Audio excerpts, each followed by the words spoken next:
La dejaron encerrada más de 6 horas. Cuando mi abuela necesitó ir al baño, tuvo que empezar a tocar la puerta, desesperada. Nadie le abrió. Terminó pasándose de la manera más humillante posible en su propia habitación. Cuando mi mamá llegó esa noche a dejarle unas cosas y descubrió la escena, la música a tope, los primos bebiendo en el jardín y mi abuela llorando de vergüenza y frío en su cuarto bajo llave, el mundo se detuvo. Lo que pasó en mi propia familia, con mi abuela María, me demostró que a veces la mezquindad viene de fábrica y oculta bajo una cara joven y una total falta de empatía. Esta es la historia de cómo mis primos, los nietos a los que ella cuidó y defendió de todo el mundo, terminaron rompiéndola por dentro. Mi abuela María era esa típica matriarca de pueblo que mantenía el amor en platos de comida. Cocinaba en ollas gigantescas porque, según ella, uno nunca sabe quién va a llegar con algo. Cuando mis tíos se divorciaron o tuvieron crisis económicas, ¿a dónde fueron a parar? A la casa de la abuela. Ahí crecieron mis primos Samuel y Pedro. Ella les lavaba la ropa, les cocinaba lo que pedían, les prestaba dinero que jamás iba a ver de vuelta y lo peor de todo, los justificaba en todo. Son jóvenes, ya van a madurar, decía cuando Samuel le gritaba porque no encontraba una camisa. Es que tiene mucha presión con la universidad. Argumentaba cuando Pedro azotaba la puerta de la nevera y se quejaba de que solo había comida vieja. Nosotros veíamos esos desplantes y nos molestaba, pero mi abuela siempre salía en su defensa. Nos pedía que no amargáramos tormentas en vasos de agua. El problema es que el respeto es como un muro.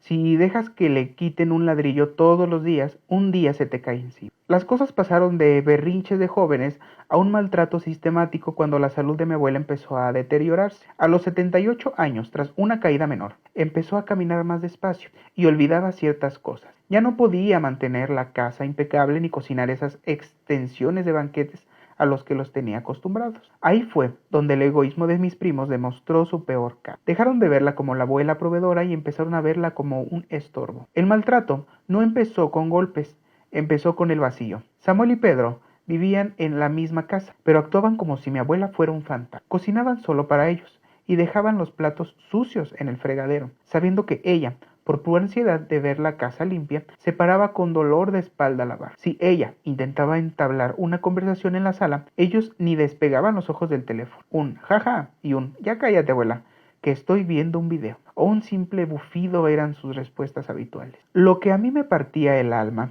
era la crueldad de sus palabras. Mi abuela, que siempre fue una mujer digna, empezó a encorvarse, a pedir perdón por existir. Un día fui a visitarla de sorpresa. Entré sin hacer ruido porque la puerta estaba junta. Escuché a Pedro gritando en la cocina. Mi abuela había tirado sin querer un vaso de leche porque le temblaban las manos. Es que no sirves para nada. Todo lo rompes, pareces una niña chiquita. Qué ganas de molestarla mañana. Le decían un tipo de 22 a una anciana de casi 80 años. Mi abuela solo agachaba la cabeza, limpiando el piso con un trapo, pidiéndole disculpas a su propio nieto. Cuando entré y confronté a Pedro, él solo se encogió de hombros, dijo que yo era una exagerada y se encerró en su cuarto. Lo peor fue mi abuela. Con los ojos llorosos, me tomó del brazo y me dijo: no le digas nada a tu tía, por favor, no quiero causar problemas. El nivel de manipulación era tal que ella se sentía el culpable de la violencia que recibía. El abuso llegó a lo material. La pensión de la abuela, que apenas le alcanzaba para sus medicinas, empezó a desaparecer. Samuel descubrió dónde guardaba el dinero en efectivo. Primero eran préstamos, que nunca devolvía para salir de fiesta o comprarse ropa. Después, directamente, le quitaban la tarjeta con el pretexto de hacer las compras. Pero la despensa seguía vacía y la cuenta en ceros. Cuando mi mamá y yo nos dimos cuenta del desfalco y de que la abuela no estaba tomando sus medicinas de la presión porque no le había alcanzado, la situación explotó. Pasó una tarde de domingo.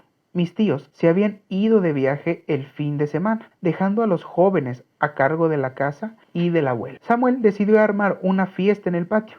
Música a todo volumen, alcohol, gente desconocida entrando y saliendo. Mi abuela, abrumada por el ruido y sintiéndose mal, les pidió por favor que bajaran el volumen porque le dolía la cabeza. La respuesta de Mateo fue encerrarla en su propio cuarto con llave, para que no estuviera molestando a los invitados con sus caras largas. La dejaron encerrada más de 6 horas. Cuando mi abuela necesitó ir al baño, tuvo que empezar a tocar la puerta, desesperada. Nadie le abrió. Terminó pasándose de la manera más humillante posible en su propia habitación. Cuando mi mamá llegó esa noche a dejarle unas cosas y descubrió la escena, la música a tope, los primos bebiendo en el jardín y mi abuela llorando de vergüenza y frío en su cuarto bajo llave, el mundo se detuvo. Mi mamá echó a todo el mundo a gritos y esa misma noche empacamos las cosas de la abuela. Nos llevamos a la abuela a vivir con nosotros. Al principio fue durísimo.